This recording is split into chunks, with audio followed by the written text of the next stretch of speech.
صفحہ نمبر 268 سورہ الکہف آیت نمبر 23۔ سورہ الکہف آیت نمبر 23۔ نحمدہ ونصلی علی رسولہ الکریم، اما بعد فاعوذ باللہ من الشیطان الرجیم، بسم اللہ الرحمن الرحیم۔ ولا اور نہ، تقولن ہرگز تم نہ کہنا، لشیء کسی چیز کے بارے میں یا کسی کام کے بارے میں، انی بے شک میں، فاعل اس کو کرنے والا ہوں، ذالک غدا کل کو، الا مگر یہ کہ ان یشاء اللہ جو کہ چاہے، الا مگر ان یہ کہ یشاء اللہ چاہے اللہ تعالی، وذکر اور یاد کیجئے، ربا کا اپنے رب کو، اذا نسیتا جب تم بھول جاؤ، وقل اور کہیے، عسیٰ قریب ہے، ان یہدینی یہ کہ ہدایت دے مجھے، ربی میرا رب، راستہ دکھلائے مجھ کو میرا رب، لأقربا زیادہ قریب کا، من ھذا رشدا اس بلائی سے، اس راستے سے، ولابثوا اور وہ ٹھہرے، فی کہفہم غار میں، ثلاثہ مئۃ 300 سنین سال، وازدادوا تسعا اور زیادہ کیا اس کو 9 سے، قل کہہ دیجئے، اللہ تعالی اعلم خوب جانتا ہے، بما اس کو، لبثوا جو وہ ٹھہرے، لہو اسی کے لیے ہے، غیب السماوات والارض غیب آسمانوں کا اور زمین کا، ابصر بھی خوب دیکھنے والا ہے ساتھ اس کے، واسمع اور خوب سننے والا ہے، ما لہم نہیں ہے ان کے لیے، من دونہ اس کے علاوہ، من ولی کوئی دوست، ولا یشرک نہیں وہ شریک کرتا، فی حکمہ اپنے معاملات میں، احدا کسی ایک کو بھی۔ صدق اللہ العظیم۔ سورہ الکہف، جیسا کہ ہم نے اس کی جو شان نزول ہے اور اس کی جو فضیلت ہے کہ اللہ کے نبی نے فرمایا علیہ الصلوۃ والسلام کہ یہ دجال سے جو فتنہ آئے گا اس سے بچنے کا ذریعہ ہے جو اس کو پڑھتا ہے، اور دوسرا یہ اللہ کی طرف سے ایک ایسا نور مہیا ہوتا ہے جس کی روشنی انسان کے ساتھ پورا ایک ہفتہ ساتھ رہتی ہے، اس کی رہنمائی کرتی ہے۔ یہ روشنی مختلف، جیسے انسان کو دنیا کے اندر مشکلات ہیں ویسے اس کی رہنمائی کرتی ہے، اور خاص کر یہ روشنی جو ہے نا انسان کو اللہ کے دین کی طرف آنے کی دعوت بھی دیتی ہے۔ وہ ایک ہفتہ جو انسان اس کو جمعہ کو پڑھتا ہے، ایک ہفتہ تک وہ روشنی اس کے ساتھ رہتی ہے۔ وہ روشنی کیا کرتی ہے؟ وہ اس کے دل کے اندر دین کی محبت پیدا کر دیتی ہے، اس کو نماز پڑھنے میں سکون ملتا ہے، عبادات کرنے میں سکون ملتا ہے، قرآن پڑھنے میں سکون ملتا ہے، اچھی جو محافل محفلیں قرآن پاک کی ہوتی ہیں اس کے اندر شامل ہونے کو دل کرتا ہے، اس میں دل نہیں اکتاتا، اس کا دل چاٹ نہیں ہوتا، اس کا دل کرتا ہے میں اس طرف آ جاؤں، کیونکہ اللہ تعالیٰ جس سے محبت کرتا ہے اسے کیا کرتا ہے؟ دین کی طرف لے کر آ جاتا ہے۔ یہ اللہ کی محبت نشانی ہے۔ یہ روشنی ایک یہ کام کرتی ہے، اور اس کے کیا فوائد ہم روزانہ پڑھتے ہیں۔ وَلَا تَقُولَنَّ لِشَيْءٍ إِنِّي فَاعِلٌ ذَلِكَ غَدًا، اور نہ آپ کہیے، ہرگز نہ آپ کہنا کسی کام کے بارے میں کہ میں اس کو کل کروں گا۔ اس کا شان نزول جب سورہ الکہف کے بارے کے اندر کہ یہ جو انہوں نے سوال کیے مشرکین مکہ نے، تو انہوں نے کہا جی آپ ہمیں بتائیں کہ کہف والے کون تھے، ذوالقرنین بادشاہ کون تھا، یا روح کے بارے میں کیا آپ کہتے ہیں؟ تو آپ نے کہا میں تم کو کل بتاؤں گا۔ رسول اللہ صلی اللہ علیہ وسلم نے انشاءاللہ نہ کہا۔ یہ میں ایک سوچ رہا تھا بات کہ جب ہم قرآن کو پڑھتے شروع سے اب پڑھتے آ رہے ہیں، اللہ تعالیٰ جب بھی کسی انسان کا ذکر کرتا ہے، کسی بھی انسان کا، اللہ زیادہ اس کی بے بسی کا ذکر کرتا ہے کہ انسان بڑا بے بس ہے۔ اگر آدم علیہ السلام کا ذکر کیا، اللہ نے کہا اتنا بے بس ہے کہ میں نے کہا جنت سے نکل جاؤ تو اس کو نکلنا پڑا، وہ اس کے آگے کچھ کر ہی نہیں سکا۔ انسان کتنا بے بس ہے، اتنا ہمارا باپ ہے، اللہ اپنے ہاتھ سے بنایا، لیکن جب میرے رب کا حکم آگے نکل جاؤ آدم یہاں سے زمین میں چلے جاؤ تو نکلنا پڑا۔ آدم علیہ السلام آگے کچھ نہ کر سکے، کچھ نہ کہہ سکے۔ اسی طرح نوح علیہ السلام جب بیٹا سامنے ڈوبنے لگا لیکن نہ بچا سکے، کتنا انسان بے بس ہے۔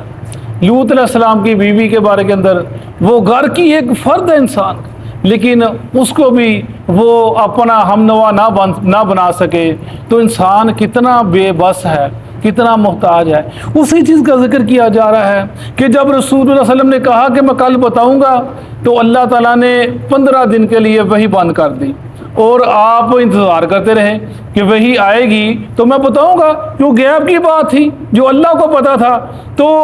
آپ نے کہا میں کل بتاؤں گا، آپ نے انشاءاللہ نہ کہا، اللہ تعالیٰ نے وہی روک لی۔ مشرکین مکہ بار بار آتے، آپ سے پوچھتے، آپ کہتے، آپ چپ رہتے کہ وہی آئے گی تو بتاؤں گا نا۔ وہ تنزیہ کہتے کہ تمہارا رب تم کو چھوڑ گیا، وہ پتہ نہیں کیا کیا باتیں کہتے ہوں گے، رسول اللہ صلی اللہ علیہ وسلم کا دل دکھتا ہوگا۔ تو وہ ولا تقولن، اے محمد صلی اللہ علیہ وسلم اب مت کہیے کسی کام کے بارے میں کروں گا، میں والا جو لفظ ہے نا یہ اللہ کو پسند ہی نہیں ہے کہ میں کام کو۔ جیسے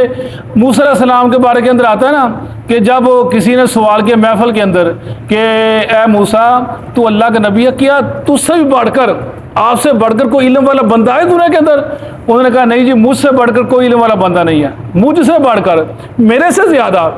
جب میں آ گئی اللہ کو پسند ہی نہیں آئی۔ اللہ نے کہا موسیٰ تو نے کہا تیرے سے بڑھ کر کوئی بندہ نہیں ہے، جا میں تجھے اپنے بندے سے ملاتا ہوں، دیکھ میں نے اس کو کیا علم دیا۔ خضر علیہ السلام سے ملاقات ہوئی، اللہ کو یہ چیز پسند ہی نہیں ہے۔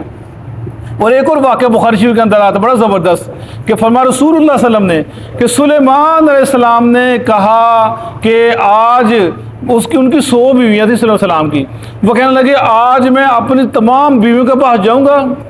اور ان میں سے ہر بیوی کے ہاں اولاد پیدا ہوگی، اور میں وہ اولاد جوان ہوگی، اس کو میں اللہ کے دین کے لیے وقف کروں گا، وہ سپہ سالار بنے گی اور اللہ کے دین کے لیے جہاد کے نکلے گی، جہاد کرنے نکلے گی۔ اور انہوں نے انشاءاللہ نہ کہا۔ فرمایا رسول اللہ صلی اللہ علیہ وسلم نے کہ ان کی کسی بیوی کے ہاں کوئی اولاد نہ ہوئی، صرف ایک بیوی کے ہاں اولاد ہوئی، وہ بھی ادھورا بچہ پیدا ہوا ہے۔ فرمایا رسول اللہ صلی اللہ علیہ وسلم نے اگر وہ انشاءاللہ کہہ دیتے تو اللہ تعالیٰ ان سب بیویوں میں اولاد پیدا کر دیتا، وہ سب اللہ کے دین کے سپاہی بن جاتے اور اللہ کے دین کے نکل جاتے، لیکن انشاءاللہ نہ کہا اور کچھ بھی نہ ہوا۔ اللہ کو یہ چیز پسند ہی نہیں ہے۔ وہ خاص کر جس کا جتنا بڑا رتبہ ہوتا ہے اتنا اس کے لیے محتاج ہونا پڑتا ہے، عاجزی، انکساری، جھکنا اللہ کے آگے، یہی جو اصل چیز یہی ہے، جھک جانا ہر بات کے اندر۔ اور ہم پڑھتے آ رہے ہیں، ہم نے پڑھا کہ انبیاء کا ذکر پڑھا اور سلیمان علیہ السلام کا ذکر جو ابھی بتایا میں نے واقعہ، اللہ کے نبی خود بتا رہے ہیں کہ سلیمان علیہ السلام نے ایسے کہا اور ایسے کیا، اللہ کو بات پسند نہ آئی، کسی بیوی کے ہاں کوئی اولاد نہ ہوئی، ایک کے ہاں کوئی دوسری اولاد ہوئی۔ فرمایا اگر انشاءاللہ کہہ دیتے اللہ سب کے ہاں اولاد پیدا کر دیتا، سب سپہ سالار بن جہاد کے نکل جاتے۔ وَلَا تَقُولَنَّ لِشَيْءٍ، مت کہیے آپ ایسی بات کہ میں اس کو کل کروں گا، إِلَّا أَن يَشَاءَ اللَّهُ، مگر جو اللہ چاہے، اگر اللہ چاہے گا میں یہ کام کروں گا، مگر اللہ انشاءاللہ، ماشاءاللہ، یہ سارے الفاظ انسان کو اپنی خوشی غمی میں ادا کرنے چاہیے۔ اللہ، مگر جو اللہ چاہے، کیوں انسان کے بس کی بات ہی نہیں ہے، اللہ جو اللہ چاہے۔ یہ ایسے ہی کہتے ہیں جی فلانے کا دھوبی تھا تو فلانے کا مریض تھا تو فلانے کا کام کرنے والا تھا، اس نے اس کو بچا لینا، اس نے کیا کر لیا، کسی کی ضرورت نہیں اللہ کے یہاں چوچنا کر سکے، کسی کی کا مجال۔ یہ وہ چلے گئے دنیا کا، یہ دنیا اور ہے، وہ دنیا اور ہے، عالم برزخی، یہ بھاگتے ہیں، ان کو اس دنیا سے نکال کے اس دنیا میں لانے کی کوشش کرتے ہیں، اور وہ تو اس دنیا جان چھڑا کے چلے گئے، ہم یہاں سے یہ نکلتے ہیں، کہتے ہیں وہ عالم برزخ میں چلیں گے، ہم ان کو وہاں سے نکال کر لے کر آئیں گے، یہ خود واپس جانے کی کوشش کرتے ہیں زندہ۔ تو ایسے نہیں تم جا سکتے، مرو گے جاؤ گے، اور وہ اس دنیا میں آ نہیں سکتے، ان کی کیا مجال آ سکے؟ وہ یا تو اللہ کی نعمتوں کے اندر ہیں یا وہ اللہ کے عذاب میں جکڑے۔ دو ہی کام ہے، جو بندہ اس دنیا چلے جاتا ہے، جو قبر میں چلا جاتا ہے، دو ہی کام ہے، یا وہ جنتی ہے اور سو گیا۔ فرمایا سو جا جیسے دلہن سوتی ہے، وہ سو گیا، اسے تمہاری یہ جتنی تم بکواسات کرتے ہو، جو تم غلط باتیں بیان کرتے ہو ان کے بارے کے اندر، جتنے بزرگ چلے گئے اللہ کے ولی اللہ چلے گئے دنیا کے اندر، تم ان کے بارے جو بھی کہتے ہو وہ تمہاری کچھ نہیں سنتے، وہ سو گئے، اللہ سلا دیا قیامت کے لیے، ان کے لیے بستر بن گیا، وہ قبر کشادہ کر دی گئی، جنت میں کھڑکی کھول دی گئی، فرمایا سو جا، وہ قیامت کو تو اٹھایا جائے گا۔ اور اگر وہ بدبخت ہے تو اللہ کے سامنے جھگڑا ہوا ہے، اللہ وہ کہے گا مجھے آن، لیکن اللہ اس کو فرشتے آنے دے گا نہیں۔ تو اس دنیا میں تو کہاں بولا پھرتا ہے، کہاں بھاگا پھرتا ہے، کس کو پکارتا ہے، غلط طرف جا رہا ہے۔ قرآن یہی تو بتاتا ہے اس طرف آ جاؤ، جو زندہ ہے اس کو پکارو، اس کی مدد مانگو، اسی سے وہ حاضر ہو مشکل کشا۔ وَاذْكُرْ رَبَّكَ إِذَا نَسِيتَ، اور یاد کیجئے اپنے رب کو، اذا نسیتا، جب آپ بھول جائیں، یعنی آپ انشاءاللہ کہنا بھول گئے، آپ کو یاد نہیں رہا، تو آپ نے کیا کرنا ہے، جب یاد آ جائے اپنے ذکر اللہ کا کرنا ہے انشاءاللہ۔ جب یاد آ کہ میں نے کچھ کام کہہ دیا یا میں نے انشاءاللہ نہیں کہا تھا، فوراً انشاءاللہ کہہ دو۔ وَاذْكُرْ رَبَّكَ، جب آپ بھول جائیں اللہ کو یاد کیجئے، جیسے دعا ہے نا وہ سورہ پاک، ربنا لا تؤاخذنا ان نسینا او اخطانا، یا اللہ ہم بھول جائیں کوئی غلطی کر لیں، ہماری پکڑ نہ کرنا۔ جو فرمایا رسول اللہ علیہ وسلم نے، جب انسان نماز پڑھنا بھول جائے اس کا کفارہ کیا ہے، جب یاد ہے فوری ادا کر دے نماز کو، یعنی بھول جانا انسان کی فطرت ہے، نصیحت بھول جانا۔ اور اس کے اندر کہتے ہیں کہ انشاءاللہ وہی بس کو، یعنی بعد میں جب یاد آ جائے۔ امام ابو حنیفہ کے بارے کے اندر آتا ہے کہ اس وقت خلیفہ منصور کو کسی نے شکایت کی کہ امام ابو حنیفہ جو ہے نا وہ کہتے ہیں کہ بعد میں انشاءاللہ کہنا صحیح نہیں ہے، جو بات کے ساتھ انشاءاللہ کہہ دینا ابھی میں نے یہ کام کروں انشاءاللہ، اس کی انشاءاللہ صحیح ہے، لیکن جو بعد میں اس نے کوئی کام کر لیا، کہہ دے میں یہ کام کروں گا، جیسے میں جب یاد آ جائے بھول جائے تب انشاءاللہ کہہ دو۔ تو وہ کسی نے ان کے ساتھ وہ شکایت لگا دی کہ امام حنیفہ کہتے ہیں کہ بعد میں انشاءاللہ کہنا صحیح نہیں ہے، اور یہ آپ کے دادا عبداللہ بن عباس جو ہے اس کے قول کی نفی کرتے ہیں، ان کی مخالفت کر رہے ہیں۔ تو خلیفہ منصور نے آپ کو بلا لیا امام حنیفہ کو رحمۃ اللہ علیہ، کہا جی اب مجھے پتہ چلا ہے آپ میرے دادا عبداللہ بن عباس کی قول کی آپ نفی کرتے ہیں کہ انشاءاللہ بعد میں نہیں کہنا چاہیے۔ وہ کہنے لگے اگر یہ بات ہے تو پھر تو اس بات کا زیادہ مخالفت کا، تیری مخالفت جائز ہو جائے گی اگر میں اس بات کا قائل ہوں۔ کہنے لگے کچھ لوگ تیرے پاس آتے ہیں، تیری آ کر تیری اقتداء کرتے ہیں، تیری امارت کو تسلیم کرتے ہیں، تجھے امام حاکم مانتے ہیں، تیرے پاس آتے ہیں، اور بعد میں بعد جا کر وہ کہہ دیتے ہیں انشاءاللہ ہم اس کی اقتداء کریں گے، تو کیا اس کی انشاءاللہ قبول نہیں ہوگی؟ اگر انہیں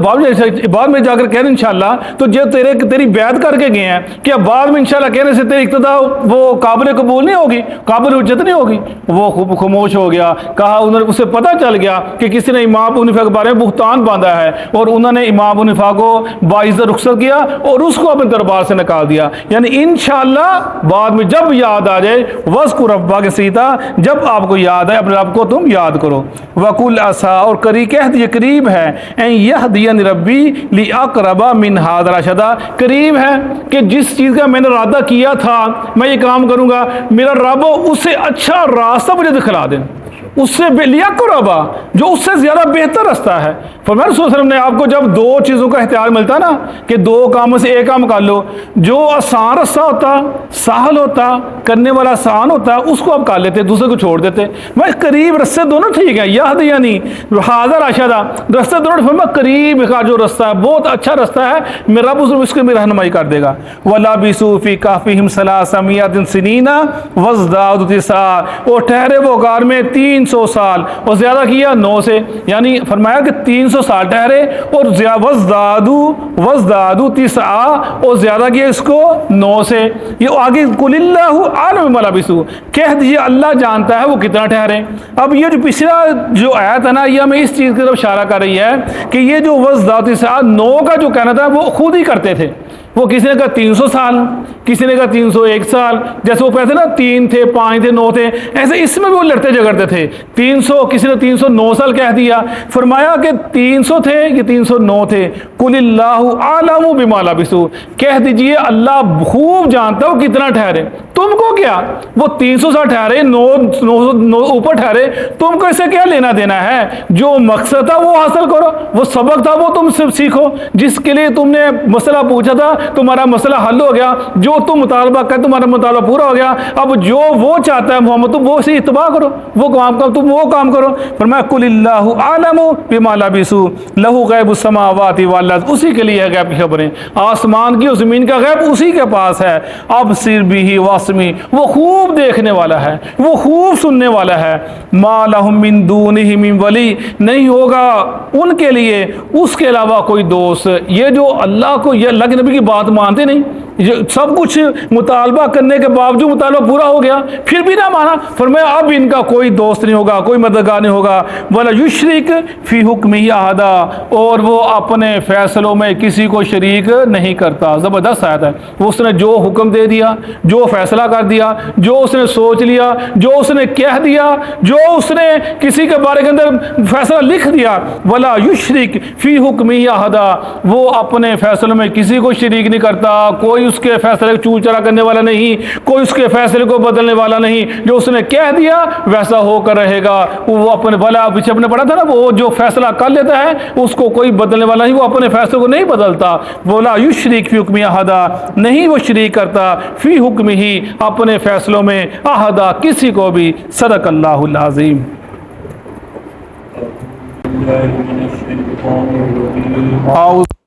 الشيطان الرجيم ولا تكونن اور آپ نہ کہیے بشیء کسی چیز کے بارے میں انی فاعل بے شک میں کرنے والا ہوں ذالک اس کو غدا کل الا مگر ان یشاء اللہ یہ کہ تو چاہے اللہ تعالیٰ وَاذْكُرْ رَبَّكَ اور اپنے رب کو یاد کیجئے اذا نسیت جب آپ بھول جائیں وقل اور آپ کہیے عسیٰ قریب ہے ان یہدینی یہ کہ میری رہنمائی کرے ربی میرا رب لِأَقْرَبَ سب سے زیادہ قریب من هذا اس سے رشدا بلائی وَلَبِثُوا اور وہ ٹھہرے رہے فِي كَهْفِهِمْ اپنی غار میں 300 سنین سال وَازْدَادُوا اور وہ انہوں نے زیادہ گزارے 9 قُلِ اللَّهُ اب کہہ دیجئے کہ اللہ تعالیٰ اعلم خوب جانتا ہے بما لبثوا جتنی مدت ہو رہے لہو غیب السماوات والارض اسی کے لیے آسمانوں اور زمین کا غیب ہے ابصر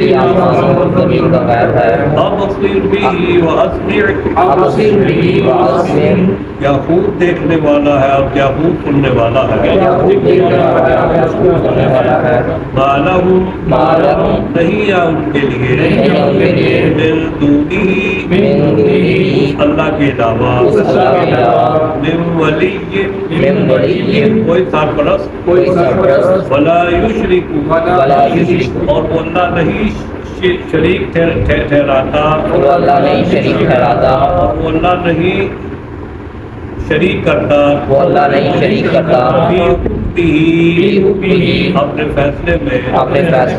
آخذا کسی ایک کو